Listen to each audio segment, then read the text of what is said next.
Well, for Healing Awareness Week 2026, I'm delighted to be chatting with Tim Wheater. I'm Alison Mcwhinnie, and I'm on the Healing Awareness Week team.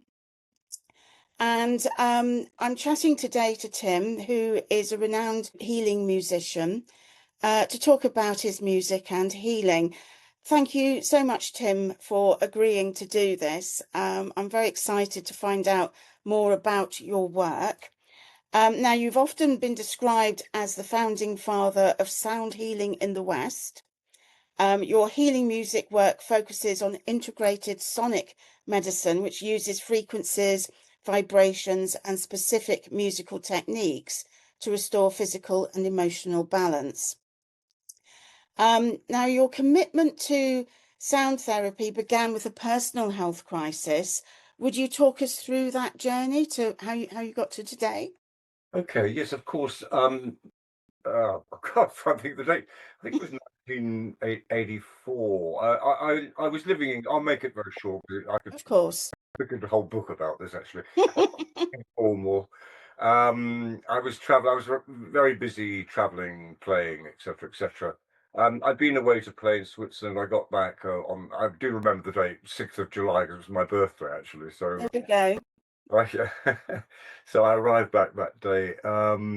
And basically, to make it very, very simple, I took a drink from tap water, woke up the next day with blistering and, not feeling too good. I had a schedule to practice for. I started to practice. It was like I'd never played before, so it's sort of the whole essence of and skill of being able to play disappeared. So fundamentally, I struggled with that. I did seek a lot of different alternative treatments, etc. Can you hear all this noise in the back? Because I No. okay, good. Because the joy of living in central London, I live on the back with no traffic, but but people constantly. I have a sound engineer comes to me a couple of times a week, and we always joke it's like the sound building goes round and round and round. So I have industrial sound in my left ear at the moment, actually going on. Um, Fundamentally, I did seek a lot of solace in different techniques of healing. I- Very slow progress made, and in the end, I decided I'd go to India. I travelled around, and I was inspired there when I heard some beautiful chanting one morning. To something, a little light bulb went on. No, let me maybe, as opposed to struggle with playing the flute, which was still a major obstacle. Um, I thought, why not use the voice? So I started to use the voice and chanting, and I found fundamentally, literally biblically, within 40 days, I started to feel nerve regeneration, etc. So I became very aware of the potency of sound vibrations to assist healing in the body as well as the mind, of course.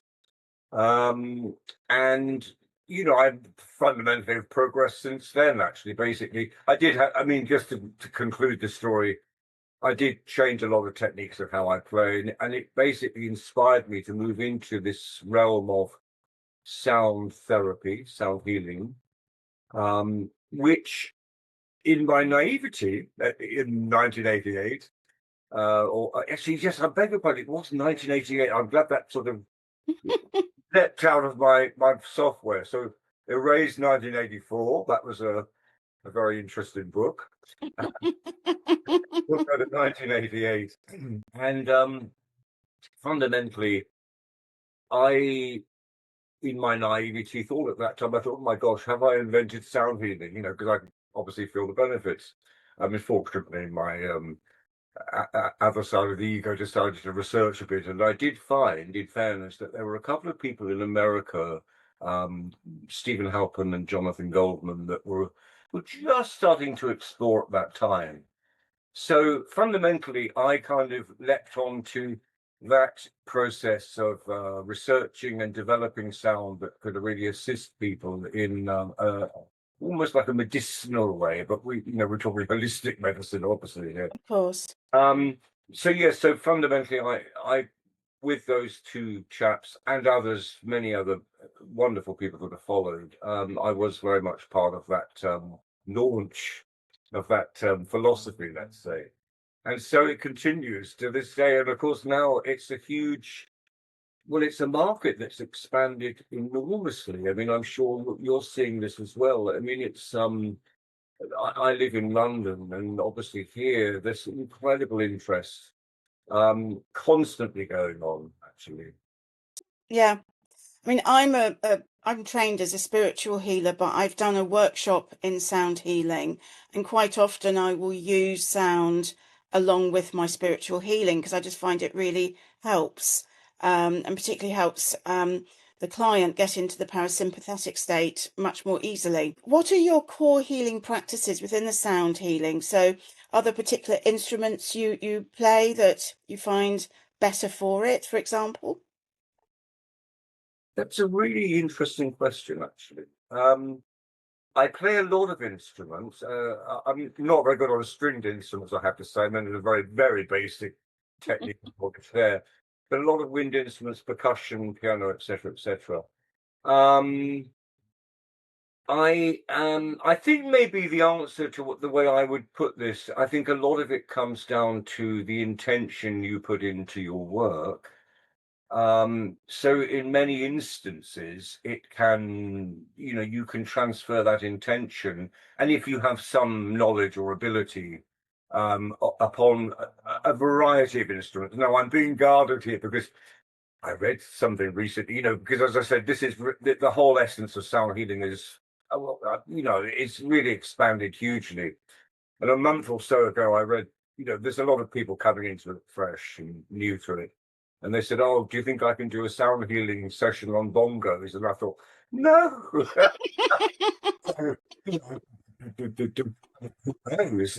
I mean, in point of fact, I actually do use a drum, and I do a very slow drum heartbeat, and it does actually regulate the brain and can assist the brain to go into a deeper consciousness. You go into theta, and my desire with a lot of the time with my music is to really take people even below that. I mean, I don't know about this delta sleep.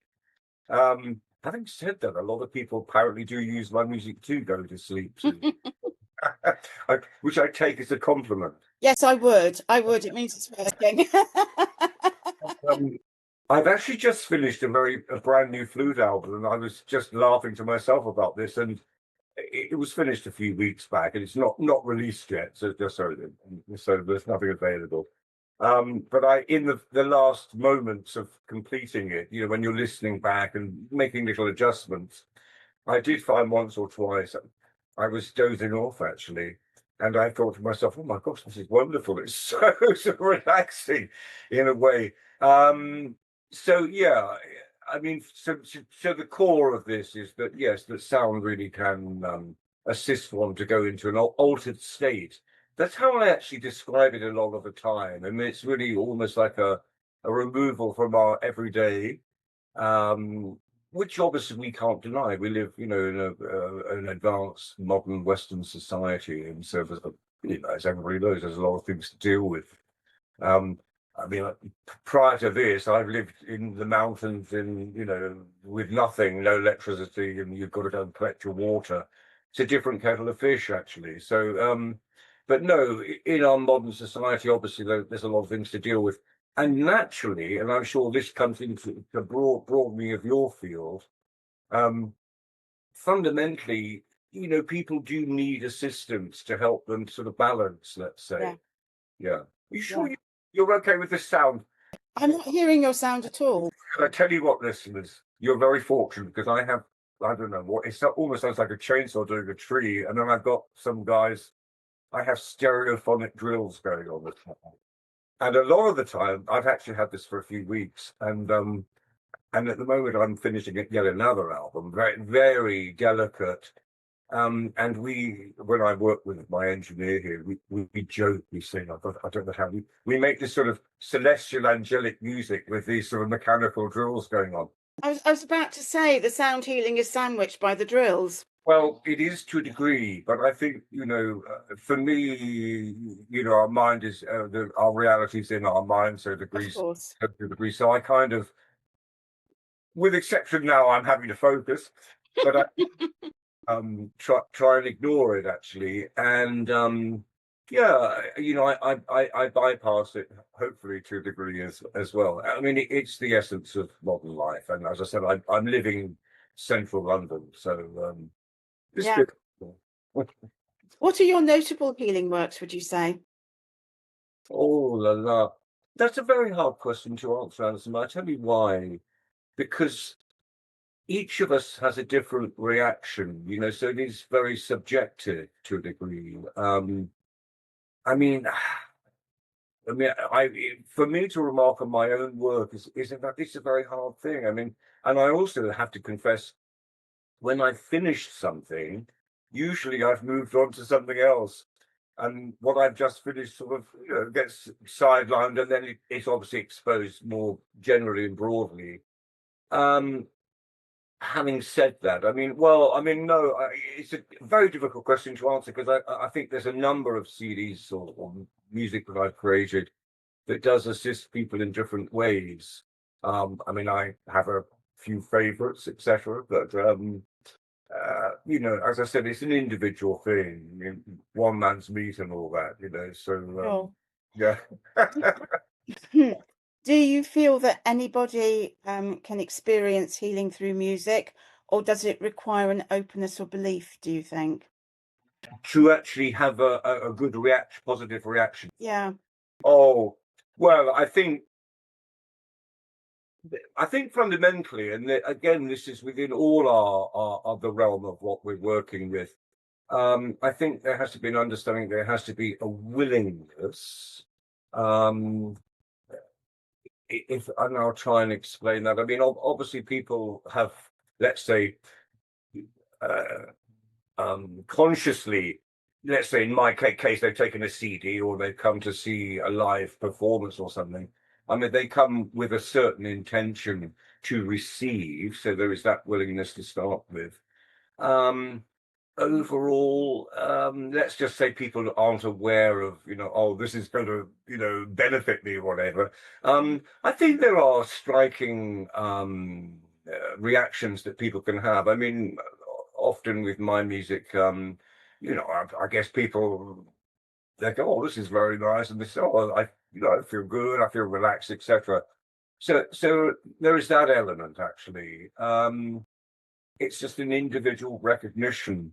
I mean, coming back to this thing of not always, let past music sort of go. A number of years back, I was in Australia, and I was in the north of Australian Cairns, and I remember I was out one morning. There was a guy shimming up a coconut tree, cutting off coconuts, and he'd bring them down, and he would cut them open and sell the coconut with you drink the beautiful healthy juice, etc.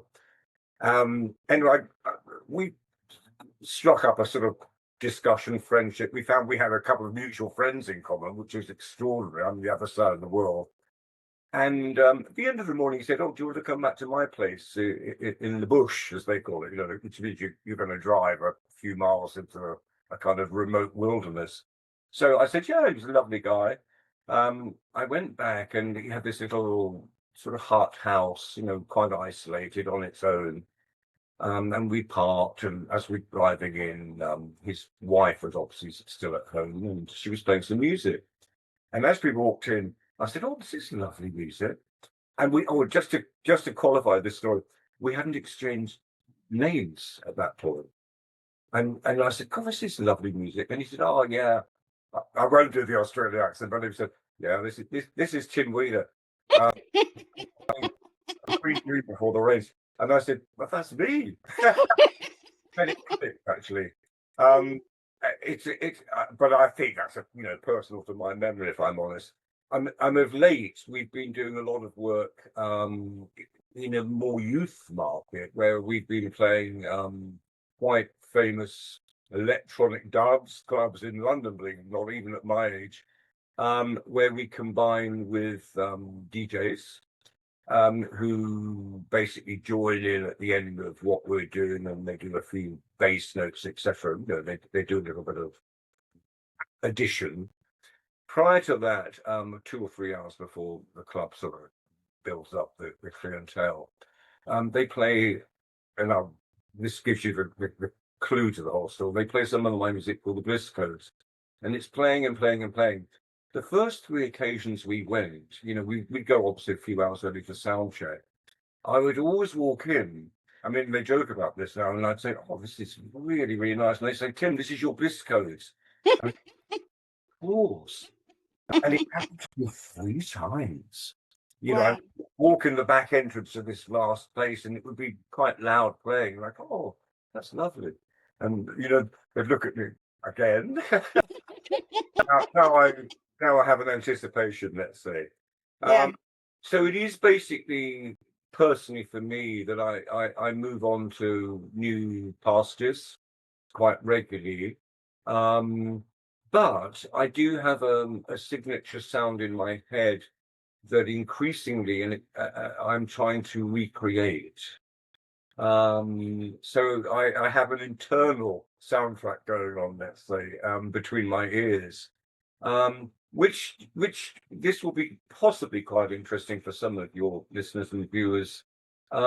Is inspired for me by over 25 years ago, I broke my back in an accident, and I had fundamentally in the aftermath of that what I will describe as a near-death experience, where I really did leave my body and transcended to another realm, um, which was very beautiful. I mean, obviously, I've met other people that have had near-death experiences, and that they are and they can differ.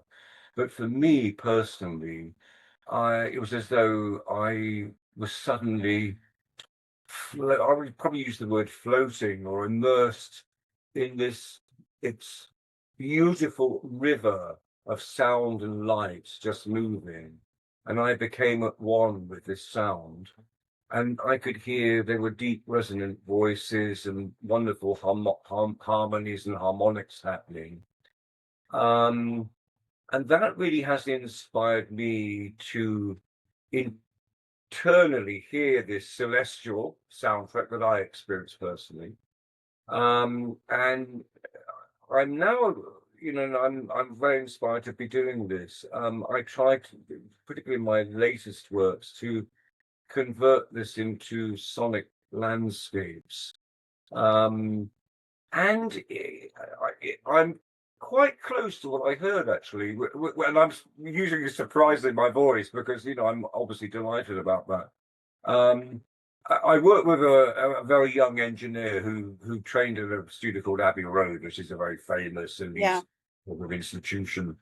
And he just says to me, Tim, he said, "I've never heard anything like this," because obviously they deal more in rock and pop or whatever, and some classical obviously as well.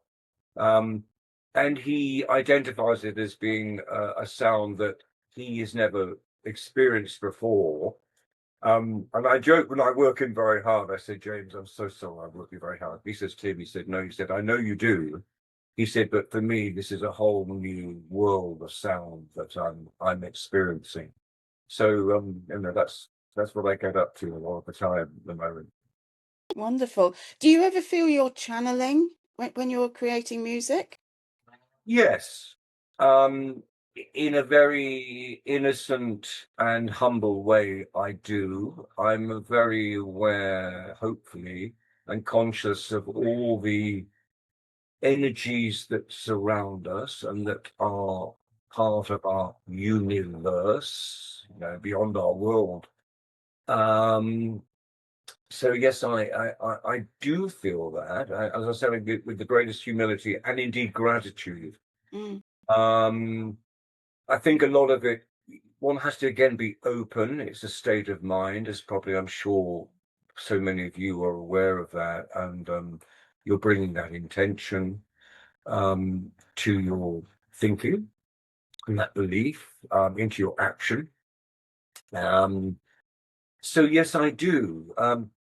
What I'm again, I'm very interested these days to examine and research more the energies that exist beyond our awareness at this moment. Let's say call it our 3D world. I say it very naively. I mean, I sometimes, if I'm talking to people, we're talking on a musical level and we're talking about dimensions. I often say to them, um, gosh, we're in the third dimension or whatever. Sound can take you up to the 30th. And I think the awareness is there are sounds that go way below and beyond the high pitch of our hearing. Our eyes obviously are converting into our brain what we see, but there is a myriad and a huge other spectrum of colors and things around us. I mean, that is the wonderment and the miraculousness of life, which obviously we are all part of, and that beautiful universal consciousness that is part of our soul, basically. And again, I suppose, it's about being open to that, aware of that. And indeed, if you can, again, with the greatest humility, tap into that energy and the benefit, ideally, beyond oneself, which is, well, it's beautifully a wonderful thing to experience. I think about a lot of it is identifying the service you can make and your meaning of what you're doing. And this applies, to our life, hopefully, we find a certain purpose. So yeah, I'm deeply in humility and gratitude. And I have to say, some nights I can't go to sleep. I'm so sort of blissfully in gratitude. I I wake up in gratitude. I think a lot of it is that. I think it's such an important thing to have that simple awareness. Um, and with on a, let's say, normal level, I always say, it's also very healthy to have that, but also healthy to be curious. I think I'm still very, very curious, and that hopefully keeps me young. Young in things, not necessarily the body, but the mind. How do you respond to skeptics who question sound healing? Well, if I'm honest, I don't get a lot of negative reaction overly, but I think, fundamentally, it can be responded to on a scientific basis. One can talk about certain vibrations and frequencies, which physically and scientifically can demonstrate changes and helpfulness, let's say. Um, I'm trying to think. Actually, I did have an experience a while back where I was doing a radio show, and usually they're very nice, but I had slightly cynical ladies interviewing me, and she said, "Well, what's the purpose? What's it all about? Why would one want to listen to slow, because they're playing this all the time, slow music?" And I said, "Well, there's a lot of situations in human life, where we need some solace. I mean, let's just put grief to one point. There's a point you are really yearning in your heart. You don't, if you're into music, you don't necessarily want to hear, heavy metal at that point. You want something that's going to feed you a certain sustenance of harmony and peace and tranquility. And I guess that's part of what we're trying to create here. So no, I don't honestly find there's a lot of negativity around it. And increasingly now, as I said, it's so in fashion now. I mean, I can't speak for out of London necessarily, but hugely popular. Well, I say out of London. I mean, I'm about to go to Germany actually, and again, there's a whole awareness of sound there, and this is with the younger generation, the 20 somethings, etc. So something definitely is astir and afoot, and maybe to a degree, it's an antidote to all the pressures that we do feel in life. Mm-hmm. Obviously, we all are aware of how the electronic media, everything, uh, appears to govern us in much of the time. I mean, I was lucky that I wasn't brought up with any of that because I'm of an age, in the old days where you used a dial telephone to ring someone and say, "Oh, I'll see you in 6 days at 2 o'clock under the clock." And that was a bit, there's no sort of messaging. So it's a different world in a way. But with that comment, one has to be aware that other people, there are other, therefore, more modern pressures on people that are, let's say, being born into this media frenzy that occurs that isn't going to go away. So I think a lot of the time we've got to find a balance. to that that's going on around us, haven't we? And Absolutely. Have you ever collaborated with the medical profession? we've done a bit of of late. Actually, we've been doing some brain research where at concerts and gigs, scientists come and measure certain people's response. I mean, do forgive me because I'm not the expert in this field at all. It's all very well I could attempt to talk about, but it's not it's right over my head. But basically, yeah, they're checking out brain waves, etc. So I'm very aware, and just to give you the conclusion of that with very beneficial results. You know, there are changes that occur within the brain. Um, so that's been the main thing of late. I mean, the medical profession, you know, it's wonderful. Obviously, if we break a leg or something, it's well, what to say? Thank you. Um, but I don't know. You know, there's a certain limit to obviously their philosophy, and I say that with the greatest respect to them. I Mm, know if I ever talk to a doctor about food, they go, "Oh no, you don't need any supplements. It's all in the modern diet." Well, it's in the modern diet if you eat extraordinarily healthy, but not if you're doing I don't know, a takeaway every night necessarily. You know, so it's about that balance. So I think to a degree we are broadening, let's say, the medical or scientific benefits using sound. And in a way, if we think about it, it's maybe going way back. It's a sort of something the ancients were, I would say, more aware, but they were aware of it, and they did support it very much. I mean, by this I mean you can go back as far as Pythagoras. You know, many people might remember from mathematics classes at school, who was a sound healer. He was very aware of the because in mathematics do come into sound, believe it or not, actually. mm, It's a very important science, which one is aware exists, but you don't need to get too hung up on it, basically. So it's, but yes, the science is there, proven, tested, but again, it goes. Hippocrates, who is, I believe, the father of modern day medicine that we've just been discussing, he likewise used sound. They would play a little seven, I'm guessing it's seven strings, instrument called a lyre, Lyre. And it would just have a ding, ding, ding, ding, ding, ding. It would have that sort of tranquility of sound. Between each string, obviously, it's a different pitch, and those intervals then, you know, shift one's feelings and emotions. Um, so yes, it has been in existence forever. I mean, I'm taking years to finish a book, which is called it's about sound, basically. mm. Um, the Ancient Medicine of the Future. And that's, you know, the book I will finish soon, I promise. Have you yourself seen any conditions that music has helped with? Oh gosh, well, many. Yeah, I mean we're in a big subject now, actually. I mean, the core of it, I would say, is mental. But before because I could really expand upon that. But let's just go back to frequency and its benefits. A cat's purr, which is between, let's say, 40 and 50 hertz, and means the vibrations per second, and Hertz is a German physicist, well, 100 years ago or so, that invented this measurement of sound. A cat's purr at this low frequency, 40, 50 hertz, can actually heal bones. So, Oh. so cuddle your cats, everybody. And again, and there has been a lot of proven research on this with Alzheimer's.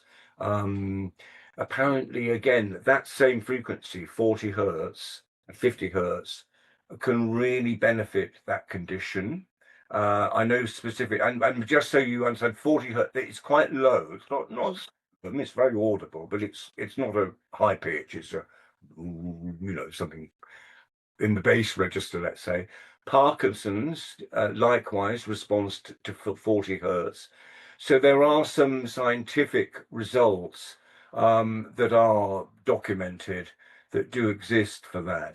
But then let's jump to what I was just previously saying about the psychological effects of sound. Well, I mean, as I was commenting a few minutes ago, modern society, the pressures, my gosh.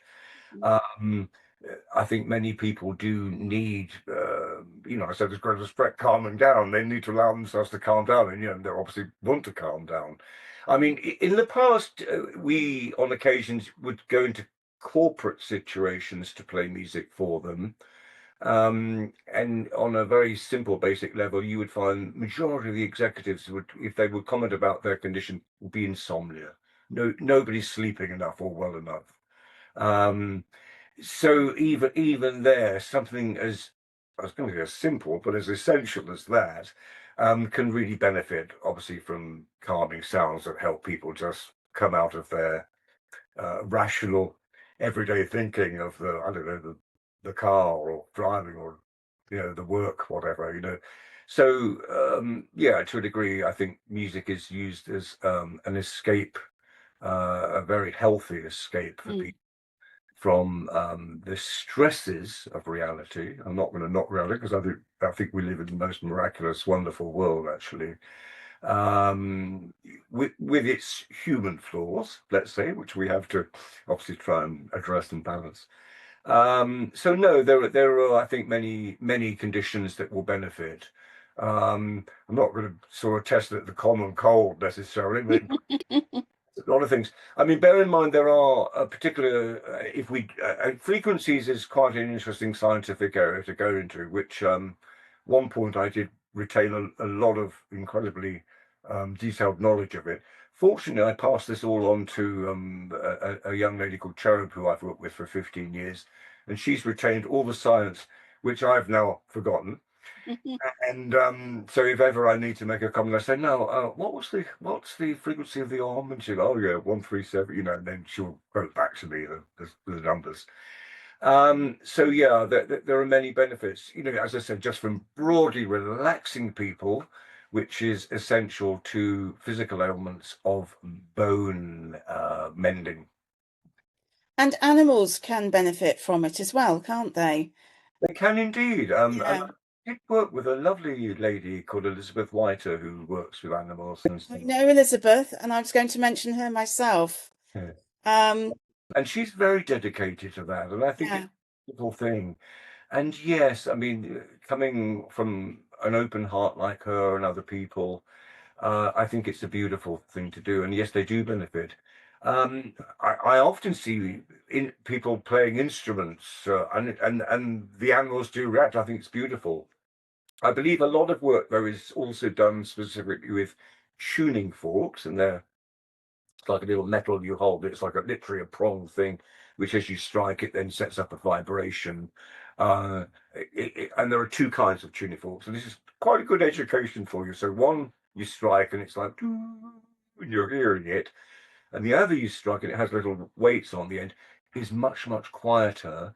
And on that one, you take the stem you're holding, and you just press the stem down, so the fork's then vibrating above it on a meridian or a chakra or whatever part of the body you want to go to, and it will then set up an internal vibration. And often it's described relatively fairly as sonic acupuncture.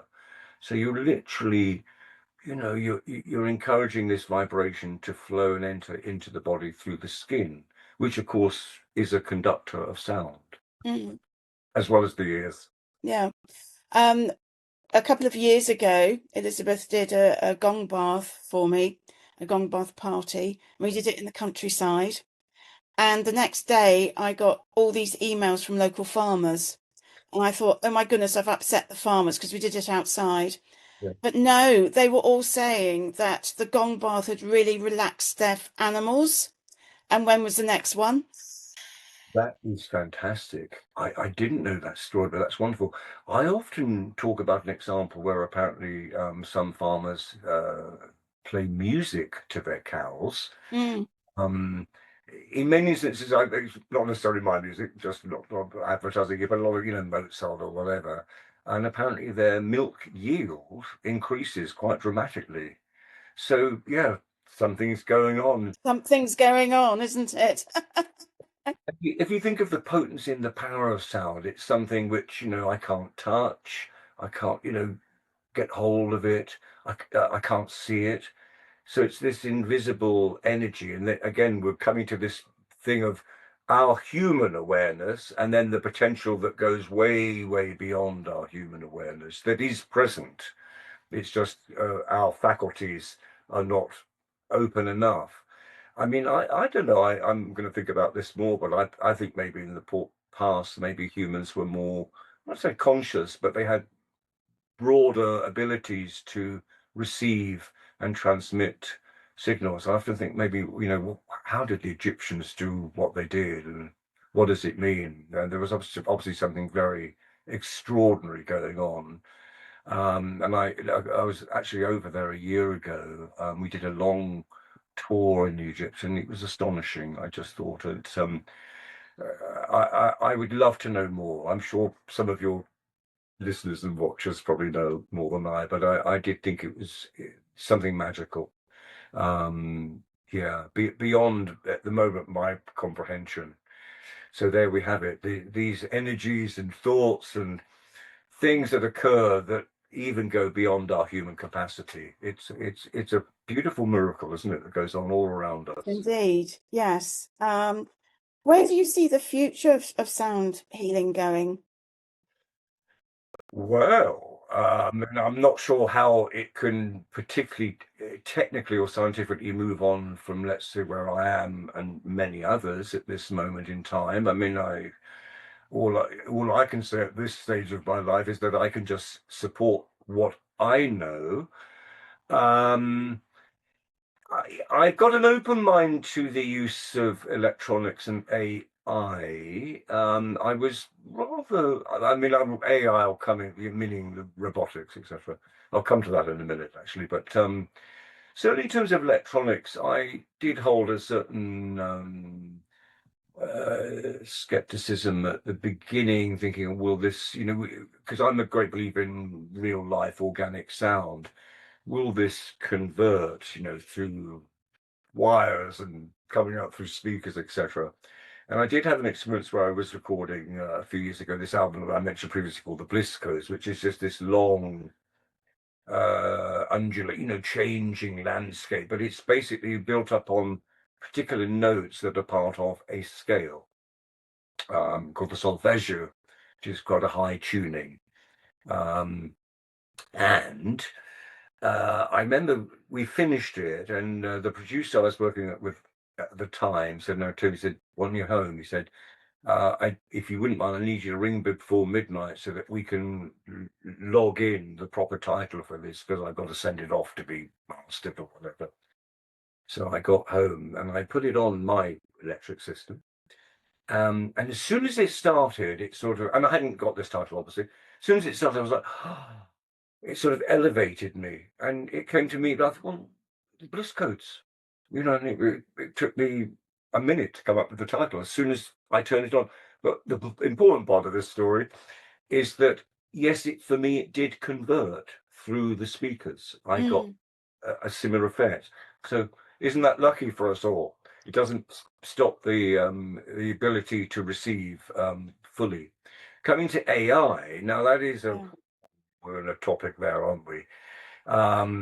Obviously, we're not going to stop it. It's going to expand. It's going to change our lives very, very dramatically.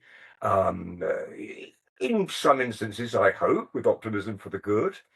But my main concern is, and I think this might occur, that there will be a broad public reception to it within a year. Where let's give you an example. And I did read, this is not my thought process. I read this actually. Some famous actor was saying, "Well, I think within 2 years, the public won't care if it's an AI actor or not."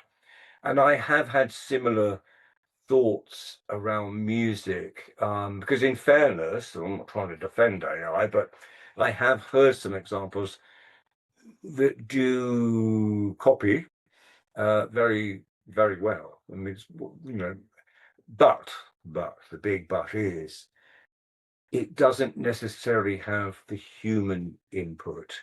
the soul that can stretch the dynamic of the note, the mind that then wants to convey that feeling, that expression, that emotion, that heart, that love.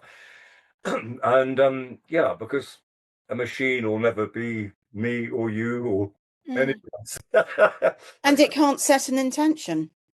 There you have it. There you have it. Yes, that beautiful bond that we have between each other, where you perhaps have said, "Oh, could you?" And of course I can, and I'm willing to give to you.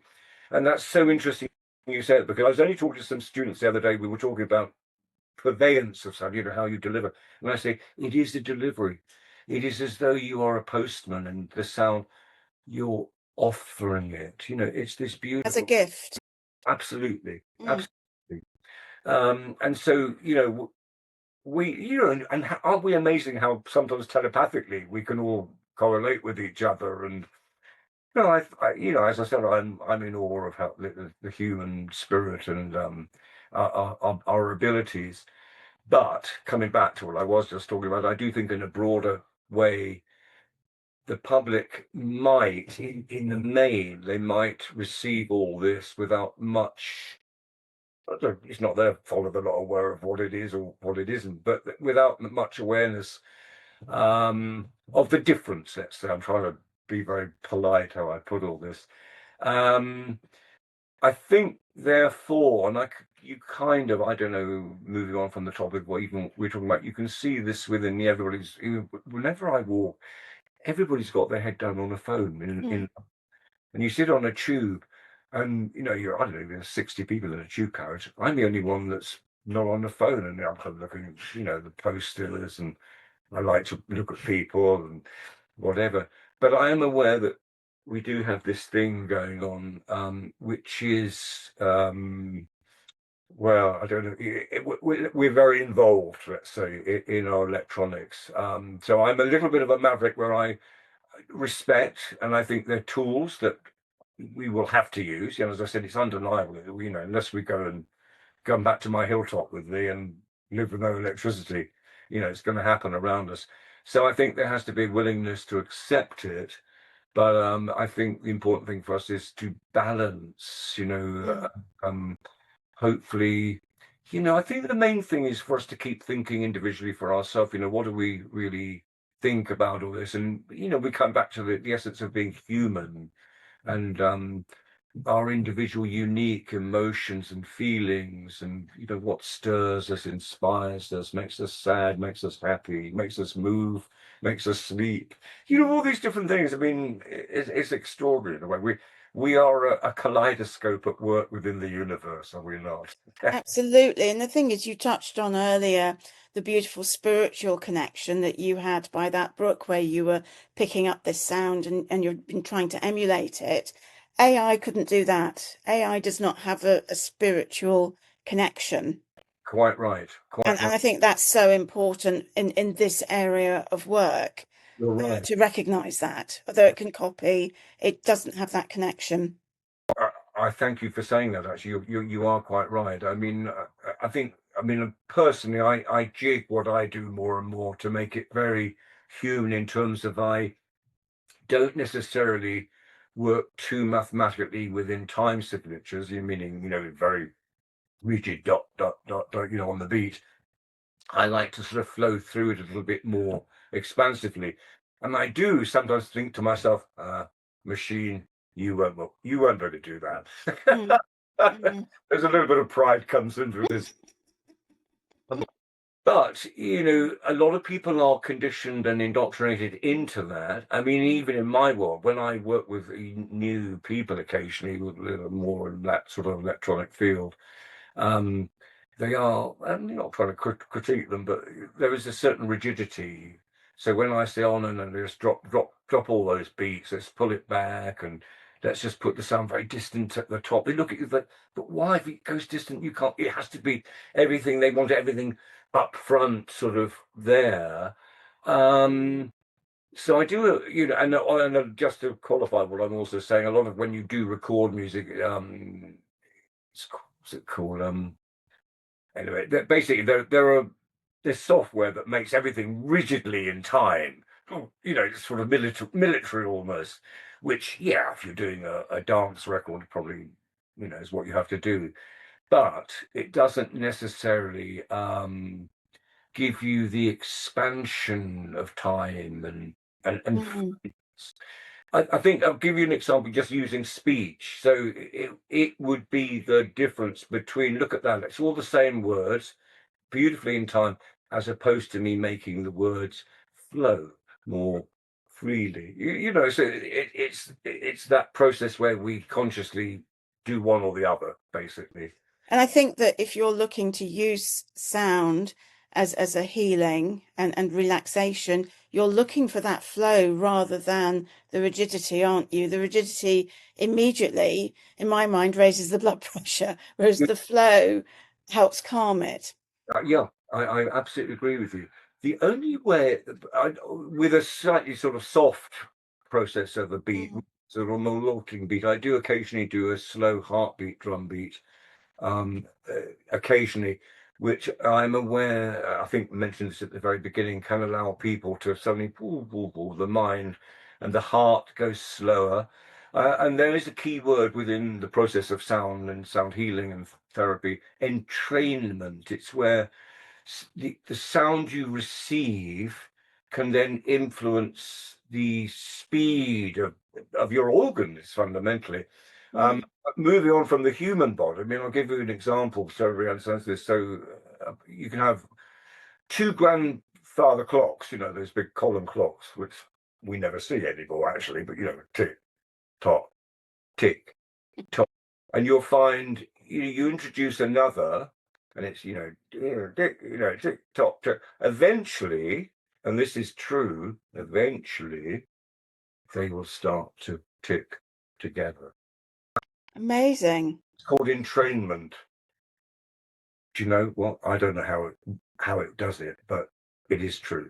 So That is amazing. if you're watching that really know the scientific mechanics of how what occurs in entrainment, please tell us. And likewise, the same with what you're applying on musical terms with the voice or instruments, etc. It can assist that process of just changing a regulation within the body, as you say, the pulse, the blood pressure, the heart, the brain. The brain is for me, very significant, the way the brain is affected, because it's almost like for me, a sonic vitamin when it receives conscious sound. It's just and oh yeah, and coming to the research we do, I can't remember this much. I know when I've seen the graphs um, on receiving certain sound, different parts of the brain light up. So this is an extraordinary thing, I mean, it goes beyond just this whatever grey matter is up there, that is a universe unto itself. Mm. I know when I was a child, someone said to me, they said we apparently use about 4% of our brain capacity. The human brain is capable within its energy of powering the electricity of a town, apparently, so Crikey. that is the capacity that we contain within us, but contain is the word because it is kind of contained. So I think maybe a lot of our objective thought might be, how do we expand this? How do we expand this? How do we become more like the dolphins, more telepathic, etc., etc.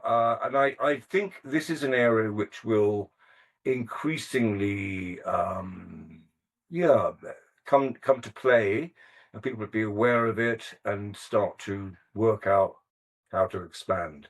Yeah. Well, this has been a fascinating conversation. Thank you so much for agreeing to do this for us during Healing Awareness Week. Is there any area that you feel I haven't covered that you would like to mention? I don't know. Um, I honestly don't know, Alison. I think you've been very comprehensive. I mean, I've been rambling on. I've very much enjoyed it. I hope it's made sense. It has indeed. Because it doesn't always make sense to me, actually. I have to sort of, come back and reflect on it, actually. But, just to sum up, no, it's been a great pleasure, and I do hope and wish you well with all your extraordinarily beautiful and wonderful and powerful and valuable work. And likewise for all the people that are healing and assisting our other human brothers and sisters to to heal, to grow, to feel loved. You know, I mean, it is ultimately down to that relationship we can have with one another. Mm. And it is that feeling, that beautiful feeling of love that we can share with each other, and empathy, sympathy, and the beauty that is life itself. Let us be inspired just to allow the flame of that to illuminate the room, the town, the city, the world. Eh? Well, what a wonderful way to end. Thank you so much, Tim, for this. It's very much appreciated. Thank you. It's been a great pleasure, Alison. Thank you so much, and thank you everybody for listening and watching. Thank you.